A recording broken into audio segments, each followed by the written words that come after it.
अब इस वीडियो में हम बात करते हैं ब्रोंकाइटिस में क्या लक्षण देखने को मिलते हैं, इसका कैसे पता किया जाता है और रिस्क सबसे ज्यादा किस में है। तो ब्रोंकाइटिस कुछ महीने से लेकर सालों तक चलता है, यानी ये दिक्कत बढ़ती जाती है। इसमें पेशेंट को बहुत ज्यादा कफ बनता है, कफ के साथ साथ ब्लीडिंग होती है, छाती में दर्द होता है, छाती में बहुत बार बार इन्फेक्शन आता रहता है, यानी फ्रीक्वेंट चेस्ट का इन्फेक्शन होता रहता है। पेशेंट को घबराहट महसूस होती है, एक अजीब सी आवाज आती है छाती में से, सांस लेने में दिक्कत आती है, पेशेंट की जो सांस के है वो ब्रीथिंग की जो है वो कमी हो जाती है, शॉर्टनेस हो जाती है। इसके साथ साथ बहुत ज्यादा कफ बनने लगता है, पेशेंट को बहुत ज्यादा, पेशेंट का गला जो है एकदम बहुत ज्यादा दर्द होने लगता है गले में। इसके साथ साथ पेशेंट को बहुत ज्यादा थकावट महसूस होती है। कफ डेली बनता है, पेशेंट जब एक्सरसाइज वगैरह करके भी ठीक कर लेता है फिर भी कफ बनता रहता है। तो कफ के साथ साथ ब्लड भी आता है, खून भी आता है। इसके साथ ही साथ पेशेंट का वेट लॉस हो जाता है, बहुत ज्यादा थकावट महसूस करता है। पेशेंट को जब भी उठता है या फिर सो के उठ के सीधा बैठता है या फिर बैठे हुए खड़े होता है, तो तब भी सांस लेने में दिक्कत आती है, यानी डेली एक्टिविटी करने में या वॉकिंग करने में तब भी सांस में दिक्कत आती है, यानी ब्रीथिंग प्रॉब्लम रहती है। सांस में ब्रीथिंग में बहुत ज्यादा शॉर्टनेस रहती है, बुखार आ जाता है, कभी कभी ठंड कपकपी सी महसूस होती है पेशेंट को, बहुत ज़्यादा थकावट महसूस होती है, साँस में या तो कभी बढ़ जाती है ब्रीथिंग या फिर बहुत ज़्यादा कम हो जाती है, बहुत ज़्यादा डिफ़िकल्टी होती है। उसके साथ-साथ पेशेंट को जुकाम की बीमारी रहती है, बहुत ज़्यादा जुकाम होता रहता है, कोल्ड एंड कफ बार-बार होता रहता है, सर्दी-जुकाम की दिक्कत बार-बार आती रहती है। और उसके साथ ही साथ पेशेंट को डिप्रेशन में चले जाता है, पेशेंट को बहुत अजीब-सी और आवाज़ आती है, जब भी पेशेंट नाक से या मुँह से साँस अंदर लेता है तो एक व्हिसिल-सी बजती है, सीटी बजने की बार-बार आवाज़ आती है। अगर ये बहुत ज़्यादा सीवियर दिक्कत हो जाती है ब्रोंकाइटिस की, तब पेशेंट का जो फिंगर नेल्स है या फिर टोज़ के, पैर के नो नेल्स है, हाथों के नेल्स है, उनका स्ट्रक्चर बदलने लगता है और वो ब्लूइश होने लगते हैं और जिसे क्लबिंग कहते हैं। और उसके बाद साइनोसिस भी हो सकता है, यानी क्लबिंग मतलब जो स्ट्रक्चर है नाखून के, हाथों के नाखून के, पैरों के नाखून के, वो चेंज होते रहता है।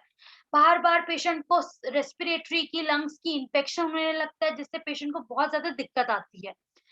इसके साथ ही साथ अब ब्रोंकाइटिस का पता कैसे किया जाता है? वैसे इसका पता फिजिकल एग्जामिनेशन से, मेडिकल हिस्ट्री से भी पता कर सकते हैं, पर डॉक्टर कुछ स्पेशल टेस्ट लिखते हैं, जैसे कि चेस्ट का सीटी स्कैन करना, एक्सरे करते हैं, ब्लड टेस्ट, स्पूटम कल्चर से देखते हैं इन्फेक्शन का, पता करते हैं कि क्या बैक्टीरिया का, वायरस का, किसका इन्फेक्शन है। लंग फंक्शन टेस्ट चेक करते हैं कि प्रॉपर लंग का फंक्शन कैसा है पेशेंट का, पेशेंट की ब्रीथिंग कैसी है, लंग्स कितने काम कर रहे हैं, कितने नहीं कर रहे हैं। फिर ब्रोंकोस्कोपी से एक कैमरा है वो इंसर्ट करते हैं आपकी नाक से या मुँह माउथ से आपके लंग्स के अंदर ट्रैकिया के थ्रू। फिर उसके बाद चेक करते हैं कि कहाँ पर ब्लॉकेज हुआ है आपकी एयरवेज में और किस चीज़ को आपको हटाना है। उसके हिसाब से आपका ट्रीटमेंट डिसाइड करते हैं, यानी क्या इलाज देना है वो डिसाइड करते हैं। फिर ब्रोंकाइटिस का रिस्क सबसे ज़्यादा किनमें है? जिनको सिस्टिक फाइब्रोसिस की दिक्कत है, यानी हमारे इंडिया में तो ये कम देखने को मिलती है, पर हाँ, United states, America in side बहुत ज़्यादा ये दिक्कत देखने को मिलती है। ऑलमोस्ट हाफ जो केस है वो ब्रोंकाइटिस के ही होते हैं। जिनको इम्यूनो डेफिशिएंसी डिसऑर्डर्स है, जिनको इम्यूनो डेफिशिएंसी डिजीज़ेज़ है, जैसे एचआईवी, एड्स, उनको ब्रोंकाइटिस की दिक्कत हो सकती है बार-बार। जिनको एलर्जी की प्रॉब्लम है, जिनको अस्थमा है, उनको ये दिक्कत बार-बार हो सकती है, इनको सबसे ज़्यादा रिस्क है। जिनको एलर्जिक ब्रोंकोपल्मोनरी एस्परगिलोसिस की पहले दिक्कत हो रखी है, फंगस इन्फेक्शन की दिक्कत, उनको ये दिक्कत हो सकती है।